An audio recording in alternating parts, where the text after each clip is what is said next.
Shalom bro and sis sekalian yang dikasihi Tuhan. Ketemu lagi di Holynesia. Kita lanjut bahas part 2 dari seri Apakah Alkitab itu fiksi? Di part 1 kita sudah bahas kenapa Alkitab bukan fiksi.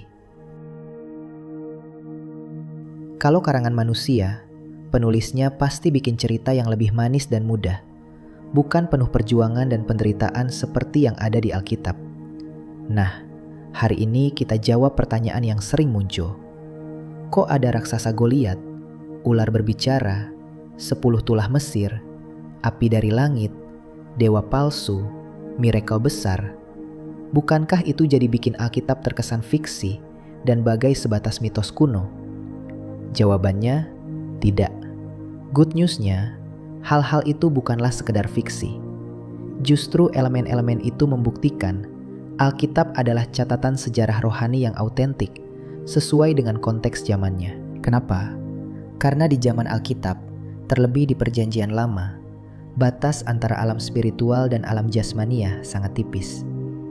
Alam spiritual sering bersinggungan langsung dengan dunia fisik. Ular di Taman Eden bisa bicara, karena setan masuk ke dalamnya.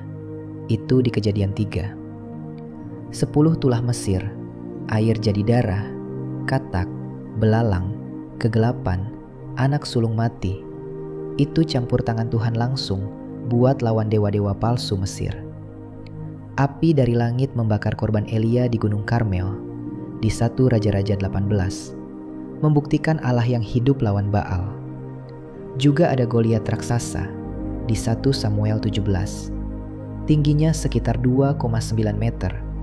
Bukan karangan, tapi orang Filistin memang pernah punya suku raksasa, sejenis Nephilim atau keturunan mereka. Miracle lain seperti Laut Merah terbelah yang ditiup angin besar, atau ruah, turunnya mana dari langit, tongkat berubah jadi ular.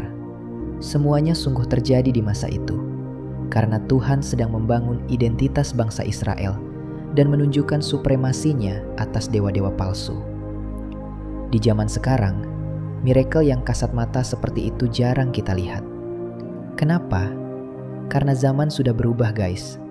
Manusia sekarang punya kemampuan mencatat, berbagi informasi, dan mencari fakta yang jauh lebih canggih. Satu kejadian unik bisa viral dalam hitungan menit lewat HP dan internet. Kalau mujizat besar seperti api dari langit terjadi sekarang, pasti langsung viral, dianalisis, dan jadi perdebatan global. Banyak pro kontra dan pihak yang skeptis, bikin sabda Tuhan jadi mentah. Tapi Tuhan tahu, di zaman informasi berlimpah seperti sekarang, pesan yang diperlukan untuk merubah hati manusia tidak lagi perlu spektakuler seperti di zaman pencatatan Alkitab. Keajaiban di zaman modern jadi lebih halus, tak kasat mata, seperti damai sejahtera di tengah badai, penyembuhan batin, miracle kesembuhan, pertolongan dari pihak yang tak terduga, atau perubahan hati yang radikal. Butuh hikmah ekstra atau discernment untuk mengenalinya. Ada contoh lain yang menarik. Kenapa bangsa Israel terjebak 40 tahun di padang gurun? Kalau di zaman dulu mereka punya Google Maps atau GPS, tentu mereka nggak nyasar. Hitungan minggu sudah nyampe ke tanah perjanjian. Tapi dulu nggak ada. Tuhan izinkan pengujian hati yang ekstrim dan lama, kelaparan, haus, ular berbisa, supaya bangsa itu belajar bergantung total padanya, bukan pada pengetahuan manusia.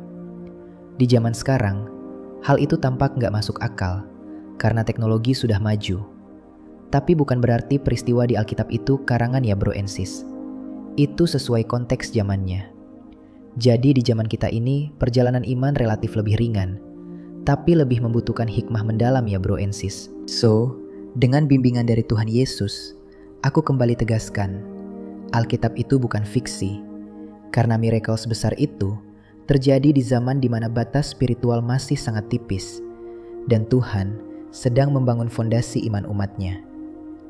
Di zaman kita sekarang, Tuhan pakai cara berbeda, miracle yang halus, tapi tetap nyata bagi yang punya mata rohani terbuka.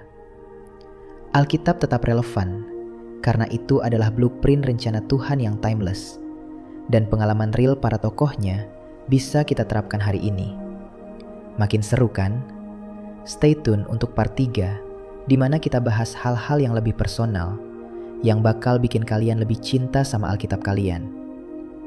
Kalau udah semakin yakin Alkitab bukan fiksi, ketik di komentar, Alkitab adalah firman Tuhan yang nyata. Like kalau ini menguatkan imanmu, subscribe dan nyalain lonceng, biar gak ketinggalan part 3. Juga share ke yang masih ragu ya. Tuhan Yesus memberkati kamu hari ini. God bless bro and sis. Sampai jumpa di part akhir. Shalom.